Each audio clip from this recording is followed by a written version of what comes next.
Ini depan-depan saya ini asisten apa semua itu kan suka cari muka.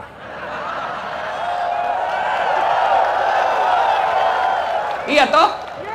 Iya Pak, sudah betul itu Pak. Apa kau cari dek.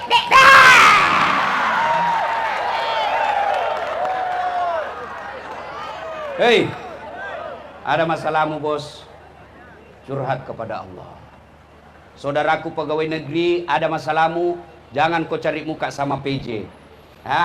Jangan kau cari muka sama wali kota. Biar wali kota suka kamu, kalau istrinya ndak suka kamu, ndak jalan kamu. Hei, ada masalahmu, curhat kepada Allah. Perbaiki solatmu. Rumah tanggaku kau ndak bahagia, pasti solatmu ndak beres. Usahaku kau selalu gagal, pasti solatmu tidak beres. Saya solat Ustaz, betul kau solat tapi tidak ikhlas. Hayya 'alas shalah, asar lagi. Barusan solat duhur, kau tidak ikhlas. Saya solat Ustaz, betul kau solat tapi main-main. Allahu Akbar. Waalaikumsalam. Iyyaka na'budu wa iyyaka nasta'in. Kau ketawa karena kau begitu semua. Ada lagi yang sholat kayak kena angin. Allahu Akbar.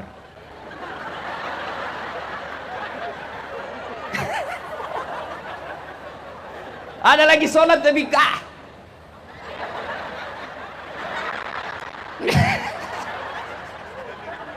Hei, sholat bos. Apa alasanmu tidak sholat? Ustaz, saya sariawan. Silakan kau sholat sariawan. Allahu Akbar. Balik.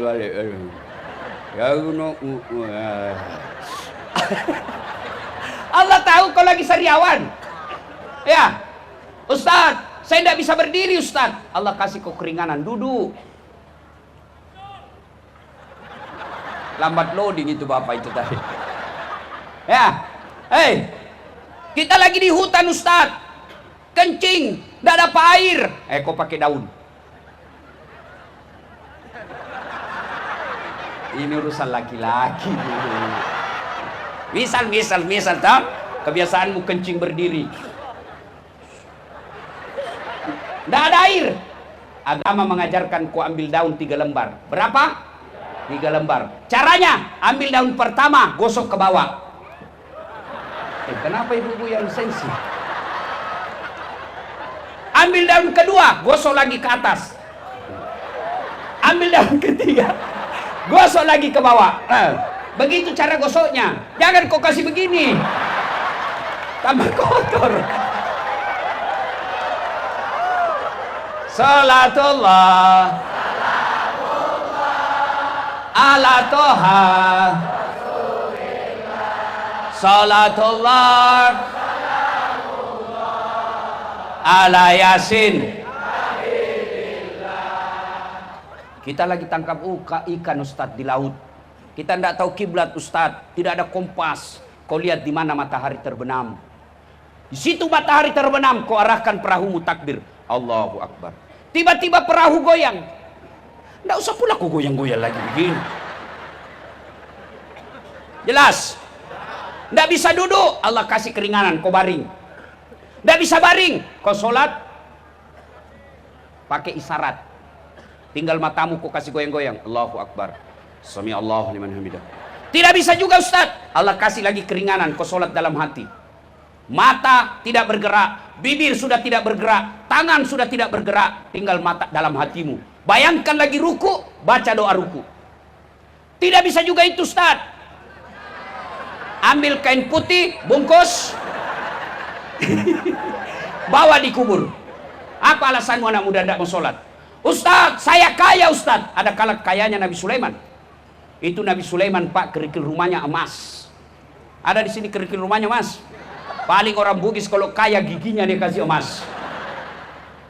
Ustaz, saya sakit Ustaz. Ada kala sakitnya Nabi Ayub. Beliau minta tetap sujud beribadah kepada Allah Subhanahu wa taala. Saya sakit Ustaz, Nabi Ayub. Saya cakep Ustaz, dia cakep tidak mau sholat. Ada kala cakepnya Nabi Yusuf. Allahu Akbar. Itu Nabi Yusuf disuruh ibu-ibu iris bawang, lewat Nabi Yusuf, Dia tidak sadar, dia iris tangannya karena terpesona dengan gagahnya Nabi Yusuf. Tetap sholat. Dia tinggi jabatannya Ustaz. Ada kala jabatannya Rasulullah Muhammad SAW. Beliau adalah penghulu para nabi, komandannya semua nabi. Beliau tetap sujud beribadah kepada Allah. Kalau orang kaya tidak sholat, orang masih maklum. Itu wah, kaya. Selebriti tidak sholat, ya terkenal satu Indonesia. Pejabat tidak sholat, ya ada jabatannya. Tapi kalau kau sudah miskin, tidak terkenal, jelek, bau mulut, busuk ketek, kau tidak salat lagi.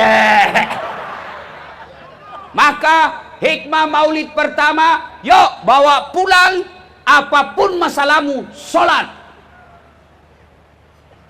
Saya tidak takabur. Ini hanya motivasi buat adik-adik yang lagi sekolah. Kau dengar itu gelarnya tadi pada saat. Coba lihat itu gelarnya banyaknya. Coba istriku juga banyak begitu ya. Hei, doktor 2. 2 doktornya bos. Beda ilmu. Beda negara tempatnya sekolah. Bersamaan waktunya. Tidak masuk akal. Tapi tidak ada yang tidak masuk akal buat Allah. Sholat kok. Bisa tidak manusia hidup dalam perut ikan? Bisa tidak? Tidak mungkin. Yunus alaihissalam 40 hari dalam perut ikan keluar dengan selamat. Tidak ada yang tidak mungkin bagi Allah. Saudaraku, tidak ada yang mustahil bagi Allah. Minta, apa masalahmu?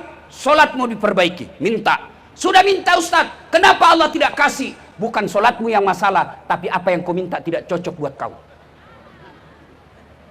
Saya dulu tamat SMA, daftar akabri. Mau jadi akabri penerbang. Ceper. Kurang ajar ini. Kok ketawa lagi saya pindah. Teman saya lulus. Sekarang dia 2 bunga. AKBP. Reserse di Polda Sulawesi Barat. Pakai baret merah. Saya lulus jadi ustadz. Pakai baret putih. Tapi dengan baret putih yang saya pakai, mulai baret hitam sampai baret merah, kucaramai kau semua.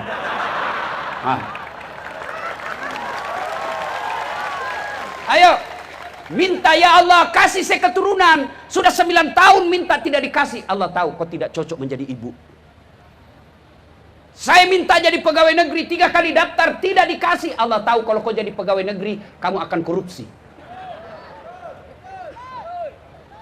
Maka saudara, perbaiki sholat, minta kepada Allah. Kalau tidak dikasih, jangan sangka buruk, sangka baik. Suami istri 5 tahun berkeluarga tidak punya anak. Di tahun ke-6 dia pergi ke dokter ahli kandungan, periksa. Wih, kata dokter, alhamdulillah ibu sudah terlambat 2 bulan. Senang. Dia telepon suaminya, bang, saya sudah terlambat 2 bulan. Alhamdulillah, kata suaminya. Tapi jangan kau cerita ya dek, malu kita kalau tidak jadi. Baik bang, ini rahasia berdua. Beberapa hari kemudian datang petugas PLN. Assalamualaikum. Waalaikumsalam. Siapa ya? PLN. Kenapa pak? Ibu terlambat 2 bulan. Mulai dicurigai suaminya. Pasti ini penyebab. Ini dia cerita lagi nih. Datang suaminya baru, assalamualaikum sayang. Apa sayang? Memang kau pembohong. Maksudnya apa? Kenapa PLN tahu? Pasti kau yang bocorkan, padahal kita hanya berdua. Oh, suaminya marah, dia pergi ke PLN. Ada apa kau tahu istriku hamil 2 bulan? Terlambat 2 bulan. Ada apa kau tahu? Istri saya terlambat 2 bulan. Ini pak, ada catatannya. Hapus itu catatan. Boleh dihapus, tapi bapak bayar dulu. Kalau saya tidak mau bayar, ya terpaksa punyanya bapak diputus. Kalau punya aku diputus, apa dia pakai istri saya di rumah? Terpaksa pakai lilin. Sangka baik. Ada masalah, sabar, perbaiki sholat. Ya, ibu-ibu, paling banyak ibu-ibu tidak sholat kalau selesai haid. Kata suaminya, biasanya kau cuma 5 hari haid, ini 7 hari kau belum sholat. Belum bersih bang. Bohong kau, masih ada sedikit-sedikit. Kau pasti bohong. Apa bohong? Saya kasih lihat kau. Apa mau dikasih lihat? Hei. Yuk, adik-adikku sekalian, sholat. Sholat. Kalau kalian baik sholatmu, tidak mungkin Allah sengsarakan hidupmu. Tuhan apa yang sengsarakan hidupnya? Hamba yang rajin sholat. Alhamdulillah Ustaz, saya sudah sholat. Jangan lepas sampai di situ. Oleh-oleh kedua, untuk maulid kali ini, setelah Anda rajin sholat, yuk datang berjamaah di masjid.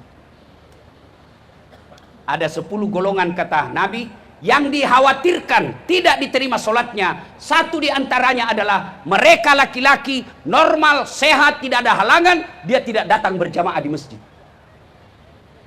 Oh Alhamdulillah di Pekanbaru ini Pak, Masya Allah, kemana-mana saya ke masjid, ramai masjid. Apalagi kalau subuh, penuh sampai di luar Pak, tidak ada di dalam. Sudahlah, saya tahu rahasianya. Kenapa orang Islam malas ke masjid? Kenapa kita umatnya Nabi malas ke masjid? Padahal Nabi tidak pernah dalam hidupnya lepas sholat jamaah. Kalian kalau cinta kepada Nabi, bukan cuma datang maulid seperti ini. Ayo, hidupkan sholat jamaah. Tidak bisa jamaah di kantor, di masjid, di kantor. Kita tidak bisa hilangkan kerjaan Ustaz. Di samping mejamu, ajak temanmu yang satu. Ayo kita jamaah. Ayo berjamaah Pak. Tidak bisa ke masjid, jauh masjid, kau jamaah di rumahmu. Berjamaah, insya Allah kalian dicintai oleh Allah dan Rasulnya. Mana orang ditangkap gara-gara rajin berjamaah? Breaking news, sekilas info. Dan saat Latif ditangkap KPK gara-gara rajin berjamaah di masjid. Tidak ada itu Pak. Maka Bapak Ibu adik-adikku, kau sholat berjamaah. Ini yang ceramah nih, tidak pernah saya mondok, tidak pernah saya sekolah agama secara khusus. Di mana saya belajar? Di masjid. Ayo hidup sholat berjamaah. Kenapa orang Islam malam berjamaah? Satu, karena dia tidak lihat pahalanya. Coba kalau misalnya wali kota umumkan, siapa yang datang berjamaah sholat subuh, diberikan beras 10 kilo, minyak 2 liter, pulsa 200 ribu. Wow, penuh masjid Pak. Setengah 5 sholat subuh, jam 10 malam sudah penuh. Kenapa? Karena dia lihat pahalanya. Apalagi sebab orang Islam malas berjamaah, karena dia tidak tahu pahalanya. Saudaraku, apa pahala berjamaah? Satu, kata Nabi, kalau kau sudah wudhu menuju ke masjid, langkah kaki kananmu 1 pahala, langkah kaki kirimu gugur dosa kecilmu. Jadi bayangkan kalau rumahmu 200 meter dari masjid, PP 400 meter, berapa langkah pahala? Kaki kanan 1 pahala, kaki kiri gugur dosa kecil. Apalagi kalau jalanmu begini.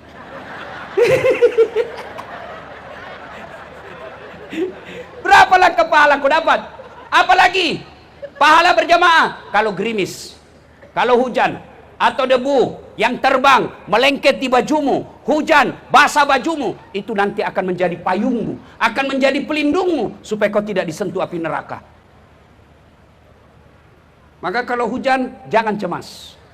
Pakai payung, basah bajumu, basah sarungmu, itu yang melindungimu dari api neraka. Jangan juga sudah dengar begini, mau ke masjid, hujan, dia buka payungnya. Itu belen-belen namanya itu. Apalagi keutamaan berjamaah. Yang ketiga kata Nabi, seluruh materi yang kau lewati, pagar, aspal, dinding, rumput, tumbuhan, tegel, itu akan jadi saksi di akhirat kelak. Itulah sebabnya setiap kita sholat Jumat, sholat sunnah, 2 rakaat pindah, 2 rakaat pindah. Supaya apa? Makin banyak saksi di akhirat kelak. Jangan juga sudah kode, itu sunnah. Pergi jalan ini, pulang jalan sana. Itu sunnah. Jangan juga salah paham. Sudah dengar begini, dari rumahnya diambil motor, dia ke pasar dulu, keliling. Lapangan sepak bola. Baru dia ke masjid. Sampai masjid sudah selesai berjamaah. Apalagi ini yang paling terkenal, 27 kali lipat. Artinya apa? 1 kali ibu sholat, 27 kali sholat di rumah. Kalau sholat 1 kali di masjid, 27 kali sholat di rumah baru sama pahalanya. Apalagi kalau bapak pakai serban, 70 kemuliaan. Artinya apa? Yang tidak pakai serban, 70 kali sholat baru sama 1 kali salat orang yang pakai serban. Sholat berjamaah. Bagaimana kalau perempuan? Boleh enggak? Boleh. Tidak ada ulama yang melarang. Tidak ada hadis Nabi yang melarang. Silakan kau datang berjamaah. Kenapa dulu perempuan sempat dilarang oleh Nabi? Karena waktu itu tidak aman, diculik dan diperkosa. Dulu. Sekarang di Pekanbaru aman. Apalagi kalau usiamu sudah 65 tahun. Siapa mau juli kok? Bikin repot. Bau minyak gosok, batuk-batuk, jalannya setengah mati. Siapa mau juli? Ayo sholat berjamaah. Kenapa lagi yang ketiga orang malas berjamaah? Kadangkala manajemen masjid tidak bagus. Ada masjid bangga kalau tinggi saldonya. Saldo kas 80 juta. Begitu kita masuk toilet tidak ada airnya. Ini panitia nanti diseret kau masuk neraka. Kenapa kau simpan uangnya orang? Jadikan dia keran, jadikan dia kipas angin, jadikan dia AC, jadikan dia dispenser. Tenang kau, saya gaspol kau. Ya, ada juga panitia masjid senang betul. Saldo kas 100 juta. Begitu kita mau sujud, karpetnya sudah 7 kali lebaran tidak pernah diganti. Jangan simpan uangnya orang. Apalagi yang membuat orang malas ke masjid, Pak. Manajemen masjid tidak bagus. Ada masjid saya bangun, Pak. Ber-AC. Karpetnya 2-3 tahun ganti. Penceramanya belum ceramah sudah dikasih honornya. Muadzinnya digaji khusus bulan-bulan seperti layaknya pegawai negeri. Imamnya juga bagus. Orang senang ke masjid. Kenapa? Dia merasa enak, nyaman di masjid. Ini bagaimana orang ke masjid? Yang azan orang tua sudah pensiun. Tinggal lempak lagi giginya di depan. Azan. Ayo sholat. Anak muda bilang, dia lagi itu azan. Iya lagi itu azan. Apalagi? Panas. Sound sistemnya jelek. Begitu imam takbir, Allahu Akbar, langsung storing. Mau diperbaiki. Kita sudah takbir, terpaksa kita tahan sampai selesai. Karpetnya sudah 8 kali lebaran, tidak pernah diganti. Begitu kita sujud, banyak semut. Apalagi? Penceramanya, neraka saja terus dia cerita. Kau dibanting, dilipat, ditusuk pantatmu, keluar, digunting ledamu, ditusuk matamu. Kata anak muda, dosa ke masjid, kita takut saja itu. Ya. Dapat lagi imam la haula wala quwwata illa billah.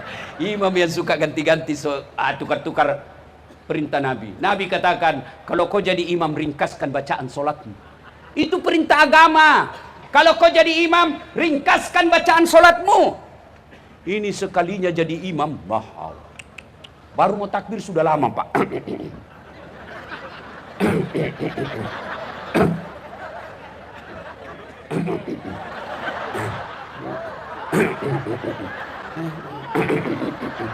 Apa itu orang capek menunggu di belakang? Kita sudah siap, mesin sudah panas, tunggu masih lama lagi dia. Apalagi kata Nabi, kamu ringkas. Kenapa? Kan macam-macam jamaah di belakang. Ada anak muda pakai motor baru, lupa ambil kuncinya. Hilang sudah kunci. Hilang motor saya ini. Aduh, lamanya lagi nih ya. Ada juga ibu-ibu yang tahan kentutnya. Lama lagi. Ada bapak-bapak yang sudah janji istrinya mau dijemput. Sudah menelpon 17 kali tidak datang-datang. Lama juga Pak Imam, marah, mengamuk lagi istri saya ini. Maka dikatakan ringkas. Ada imam dia siksa orang tua yang rematik. Kalau itu orang tua kasih kalau rematik selalu jatuh kepalanya.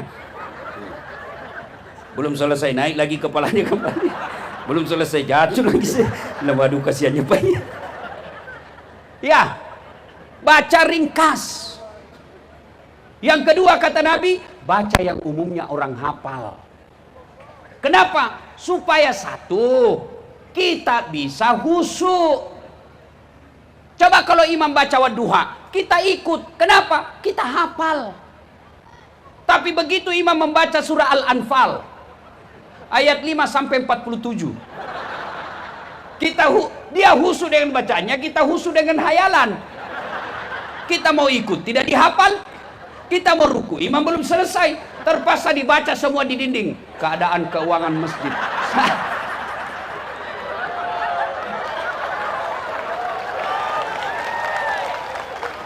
Belum selesai Pak Imam, Dibaca lagi kalender Persatuan Guru Republik Indonesia Kota Pekanbaru. Belum selesai Pak Imam, bajunya lagi orang di depan kita baca. Caleg DPR RI nomor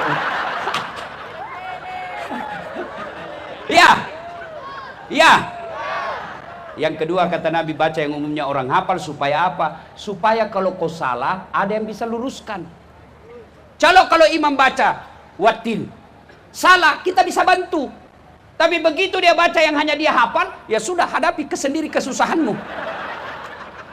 Ada ini cerita Pak, saya tidak tahu benar atau tidak, cerita aja ini. Pulanglah penghafal Quran, anak-anak remaja, mau dites hafalannya, kau jadi imam nak? Dia ada jadi imam, dia bacalah surah yang dia hafal, hanya dia yang hafal. Tiba-tiba ada cicak jatuh dekat telinganya, stres. Namanya orang stres pasti hilang hafalan. Dia tidak bisa sambung apa bacaannya tadi Pak. Dia ingat-ingat, apa sambungannya ini? Apa lagi sambungannya ini? Suasana masjid hening. Tidak ada juga yang bisa membantunya. Tiba-tiba imam bilang, tolong bantu di belakang. Dan di belakang juga, saya juga tidak tahu. Tiba-tiba ada anak muda berteriak dari belakang. Dia bilang, kalau begitu ya sudah, Allahu Akbar.